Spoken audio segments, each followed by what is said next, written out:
Hello दोस्तों, नमस्ते, प्रणाम। आप सब कैसे हैं? उम्मीद है कि माता रानी की कृपा से सब अच्छे होंगे, स्वस्थ होंगे, मस्त होंगे। तो चलिए आज का इस वीडियो में फिर से देवी जी का भजन लेकर आए हैं और वीडियो को पूरा देखिएगा। और वीडियो कैसे लगा कमेंट बॉक्स में जरूर कर बताइए।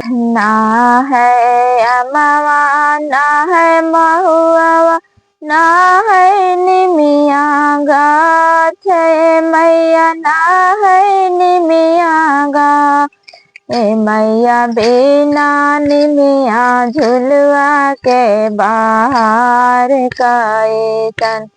ए मैया बिना निमिया झुलवा के बाहर काए तन। ना है अमवा, ना है महुआ, ना है निमिया गाछ मै, ना है निमिया गाछ मैया बिना निमिया झुलवा के बाहर काए तन। मैया बिना निमिया झुलवा के बाहर काए तन।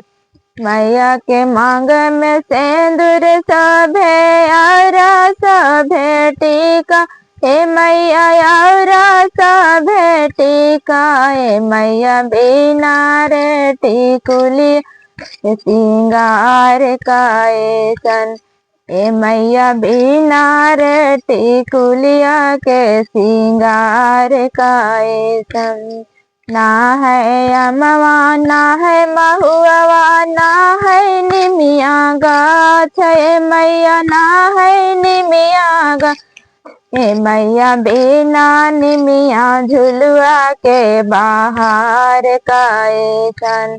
ए मैया बिना निमिया झुलवा के बाहर काए तन।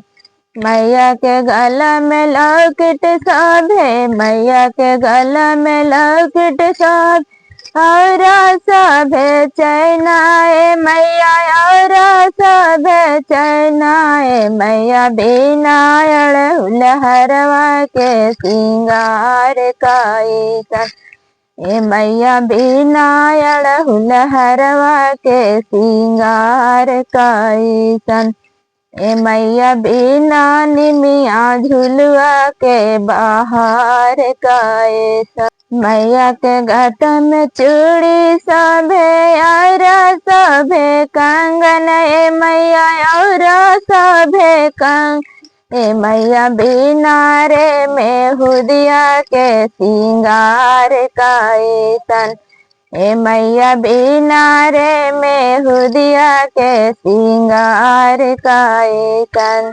ए मैया बिना निमिया झुलवा के बाहर काए तन। मैया के अंग में लहंगा सभे और सभे साड़ी, ए मैया और सभे सा ए मैया बिना रे चुंदरिया के सिंगार काए तन।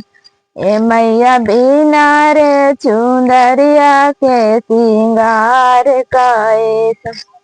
मैया के पाँव में पायल सब और सभे बिछिया, हे मैया और सभे बिछिया, हे मैया बिना रे महावर के सिंगार काए तन।